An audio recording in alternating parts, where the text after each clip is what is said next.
మాయం సర్జరీ దూరం. మోకాలు మరియు నడుము నొప్పులను ఇకపై భరించాల్సిన అవసరం లేదు. ఆపరేషన్ లేకుండా అత్యాధునిక చికిత్స. Indo British advanced pain clinic. అధునాతన సాంకేతికతతో ఇప్పుడు బంజారాహిల్స్ తో పాటు మదీనాగూడలో.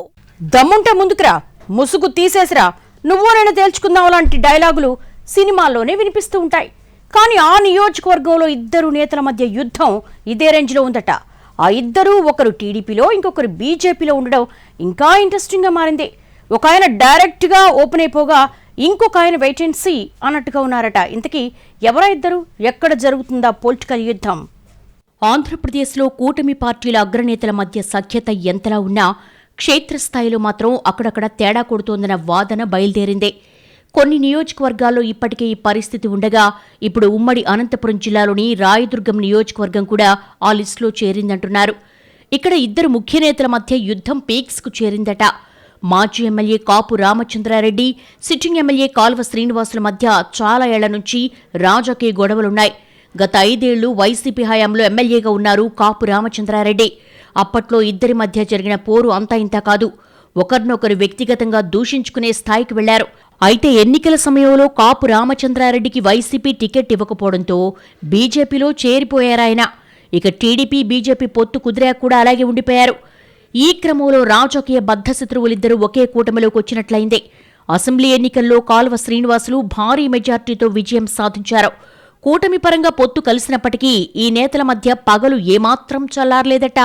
ఇద్దరి మధ్య ఇప్పుడు ఐరన్ ఓర్ చిచ్చు రగులుతోందట. ఇక్కడ గతంలో సీబీఐ సీజ్ చేసిన టన్నుల కొద్ది ఐరన్ ఓర్ను వైసీపీ నాయకులు దోచుకుంటున్నారంటూ పెద్ద ఎత్తున ప్రచారం జరిగింది. అప్పట్లో వేళ్లన్నీ కాపు రామచంద్రారెడ్డి వైపు చూపించడంతో ఆయన కూడా క్లారిటీ ఇచ్చారు. ఐరన్ ఓర్ చోరీ అవుతోందంటూ తాను సీబీఐకు లేఖ రాశానని, కానీ దానిపై చర్యలు తీసుకోలేదన్నారు. గత 5 ఏళ్లలో కాదు, ఇప్పుడు అసలు అంతకు మించి అక్రమంగా తరలిపోతోందని, దానిమీద కొందరు కోట్లు పోగేసుకుంటున్నారని, దీని వెనక టీడీపీ నాయకులున్నారంటూ ఆరోపిస్తున్నారు కాపు రామచంద్రారెడ్డి. అదలా ఉంటే రాయదుర్గం నియోజకవర్గంలో జరుగుతున్న కొన్ని అంశాల మీద ఇద్దరి మధ్య కోల్డ్ వార్ మొదలైందట.